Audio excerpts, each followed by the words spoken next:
What's up guys, welcome to AnimeKouhai. If you'd like to help me out, please hit the like button and subscribe to my channel. Elmija-san began to tremble as I said this. So that, too, is true. Elmija-san murmured something like that, then sat up straight in front of me and looked directly at me. She then asked me a direct question. Are you planning to destroy the world? No way.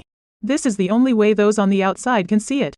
She shouted at me. I panicked and began making justifications. Miles-kun joined me in support, after which we had a lengthy verbal exchange. You mean Guy and Rudra are competing in a game using each other's pawns to decide who wins? That's correct. Gar, is that correct? Well, I wasn't aware of all the circumstances. In any event, I shouldn't really need to be aware of this. Although it shouldn't be, there's no stopping it, right? It's hard for me to accept, there's no stopping it, as an answer. I'm aware, right? I really got you into this. I'm very sorry, okay? Miles-kun and I are close friends, therefore I'm confident he will forgive me. Ah, well, I see what happened now. If Guy threatens you, you have no choice but to comply. Exactly, that's it. Guy threatened me, so let's just call it that. Right? That is why I have also found it difficult. Although Miles-kun's tone had changed, I believe I can now hide it. Elmija-san sighed as she spoke. Perhaps as a result of her fury having subsided, she appears to have regained her composure. What are you going to do then? What do you mean, exactly? You're not the type of person who will merely serve as Guy's pawn, are you? No, I won't be rude. What are you saying? Well, I gave it some thought, but... I told Elmija-san the truth since I felt that she wouldn't comprehend what I was thinking. In the Empire, there would undoubtedly be strong men of unknown power waiting for us. At this point, avoiding a conflict was one option, but I believed that doing so would merely delay the issue. For a very long period, I would have to live on high alert, on the lookout for assassins from the Empire. There would be clashes with assassins, and there would be casualties even if I was cautious. I wanted to take the initiative in order to prevent such a scenario. First of all, the war for the Empire was a ceremony to awaken beings. If that were the case, we would have to continue fighting them. They would only have more time if you ignored them. That's a choice I made. Since having more people won't help, I'll enter the peace talks with only my primary force. Guy will handle the rest if we can deal with Rudra's pawns there. Actually, I don't trust Guy, and I didn't have high hopes for him. The issue was deciding who to bring with me. Are you going to be alright, Rimuru-sama? Miles-kun, what do you suppose I am? I might have this appearance, but I'm still a member of the Octagram. Neither the Emperor of the Empire nor his Imperial Guard can beat us. That's correct, typical of a goddess. Goddess? He still has that impression of me? He repeated in a terrified tone as he realized I was looking at him. You're a trustworthy demon lord, Your Majesty, so it's not. Oh, I guess you can depend on me. Ha ha ha. We roared with laughter. Even though that sounded lovely, my plan was to leave and return if things grew uncomfortable. At that moment, I was ready to isolate myself, so it was pointless to give the situation more thought. Would you mind letting me know whether you plan to kill Emperor Rudra's subjects or his own lord or father? I didn't enjoy it when people assumed I was going to win and asked me questions, but I had already made up my mind about this. I'm trying to avoid killing. According to the game's win condition, Guy triumphs once everyone has been defeated except for Rudra. After then, it is not my responsibility to get involved. Elmija-san gave a satisfied head nod. Alright, I get it. Try your best not to let us down. Should there be a crisis, I will also look after your nation. Stop. Don't use such menacing language. Stop worrying. I despise self-sacrifice. My motto is to live together happily, and I don't want to die. When Elmija-san heard my response, she grinned broadly. That's great. Take comfort, and keep in mind that if you die, the world will perish. Diablo and the other primordials cannot be tamed by any other creature. It's possible that not all of the demon lords you've produced will support you. Wars will invariably start if tensions develop. Do you get it? Never give up on everything you have planned. Never, ever forget it. This was Elmija-san's sincere advice. I know, I do, truly. I also made a serious face and swore to do so because of this. The conflict was in the latter stages. We just need a couple more moves to prevail, but at this point, one mistake may make the entire situation worse. We had to be composed and cautious. I had to talk to Yuki first on how to handle Emperor Rudra, so the following day arrived. We set out on a trip to the Empire. Volume-14, Interlude-2, The Heavenly Game, Part-1. It was a chronicle of battles that took place during a heavenly game between the heroes and the demon lords, a game in which control of the world was at stake.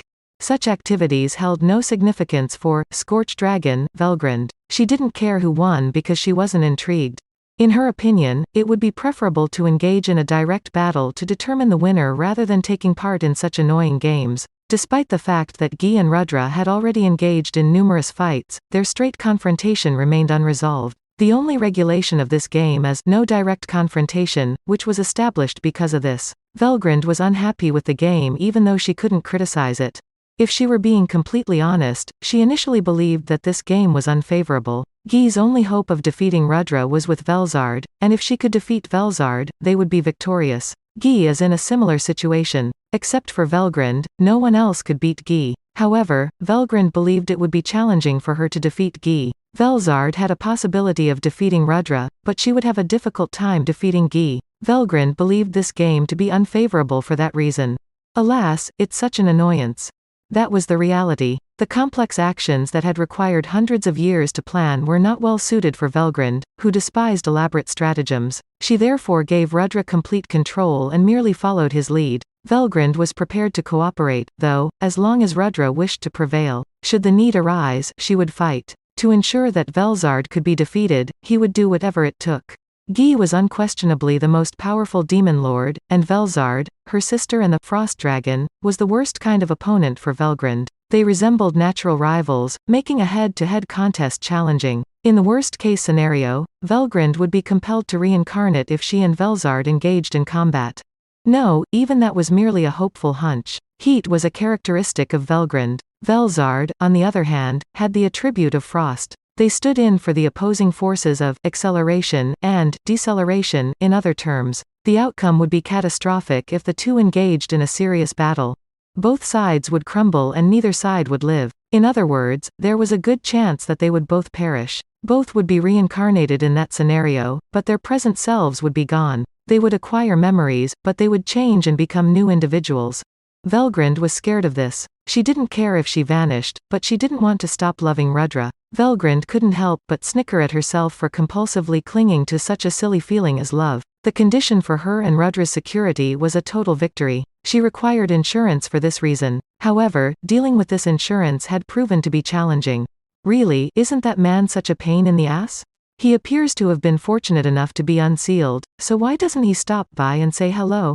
Unaware that she was deeply dreaded, Velgrund became frustrated with Veldora, her insurance. If this was the Veldora Velgrund was familiar with, he would already be on the rampage around the world. He appeared to have grown particularly close to the new demon lord, though. She assumed he had gone insane after being confined for so long when she learned he had even joined the Walpurgis. Nevertheless, she did not believe Veldora, who adored chaos, would stay silent in front of a million-man army. She was certain he would emerge because of this, but the outcome was unexpected. He had not revealed himself even then, he had stayed hidden in the darkest corners of the labyrinth. Velgrund was unprepared for this. That child does whatever he wants, but why didn't he show up this time? As was the case on the previous expedition, Veldora did not like to have his domain invaded. After the assault of the Great Jura Forest, it was anticipated that Veldora would eventually appear, and that's precisely what Rudra desired. What was essential to Rudra was not a large army, but rather individuals who exceeded their limits. The few survivors from the previous event had managed to evolve. Only those who didn't give up hope in the face of such dire conditions as being surrounded by resentment, fear, and despair could escape the bonds of humanity and reach a higher realm. It was still profitable if a few people were awakened even if 1,000,000 soldiers were destroyed. Rudra held this viewpoint, and Velgrund concurred. He didn't reveal the detailed intelligence information because he wanted to motivate the Corps commanders by deceiving them. The Corps commanders' confidence was almost comical in Velgrund's opinion. The likelihood of the strategy succeeding was very low, or perhaps it should be said that there was no possibility at all. With a scientifically enhanced army, Veldora was impossible to vanquish. Therefore, many fatalities would also occur this time. However, that gave them optimism. How many people will make it through and awaken this time? The more individuals who are subjected to Rudra's power, the better the chances of victory. It is something I am eager for. Velgrund had such thoughts, but the expedition's surprising outcome rendered her speechless. Total annihilation? I was also taken aback. I haven't seen that expression on your face in a while. Please don't make jokes. I did not anticipate such a crushing defeat where no one escaped. In that situation, our attempt to collect the Awaken has failed. permitting the generals to experience as much as they can, and then recruiting at least one strong being into the Imperial Knights. The expedition's covert goal was to extract the awakened entities from the group. Nonetheless, no one survived. It was an even worse tale than if Veldora had obliterated them. Only if someone were to survive touching a fraction of the most powerful force in the universe and experience the despair of doing so would the possibility of human evolution rise. A sizable army was assembled for the mission, but if no survivors were found, it would all be useless. On top of that, it looked that all of the Imperial Knights who had been included in the expedition had vanished. This was a huge loss altogether and a waste of valuable resources. Well, that's the way things are. Rudra gave a short response. This infuriated Velgrund, but when she gazed into Rudra's eyes, her rage subsided. His eyes were filled with intense anger. Velgrund understood that Rudra shared her sentiments. Velgrund consequently altered her perspective. To Velgrund, the loss of an army was unimportant. Awakened people would have been a wonderful accomplishment, but even if they failed, as they did in this instance, it would not have mattered. The existence that had caused this, however, could not be disregarded. The strength of the enemy could not be underestimated if 1 million Imperial Army soldiers were annihilated. They needed to be aware of the perpetrator. Do you mean that youngster Veldora did it again this time? Velgrund questioned as she collected herself. Veldora's rampage had gone entirely unnoticed by Velgrund. However, there was a rumor that Pharmas's army's 20,000 soldiers had been wiped out by Veldora. The Intelligence Bureau was unable to get specific information at the time, but this time was different. The Marshal, Velgrund, would be notified as soon as everything was known. Rudra was the first to know because of his power. Velgrund therefore eagerly anticipated Rudra's response. Velgrund thought it unlikely that her wild sibling would pass up the chance to go on the rampage. She anticipated that Veldora would undoubtedly emerge if she launched an assault with 1 million men. She had the intention of observing Veldora's strength in that situation. If he could control his Yuki to the point where he could render himself invisible, she would be able to corroborate that. It gave Velgrund pleasure to see Veldora develop. Veldora was a lovable presence for Velgrund, despite the fact that he was a stupid younger sibling. He was a bother, though. We must make him an ally regardless because we cannot allow him to join Guy's team. Velgrund believed this and constantly considered how to do it. For Velgrund, being aware of Veldora's development was crucial. She was unaware of Veldora's growth, though.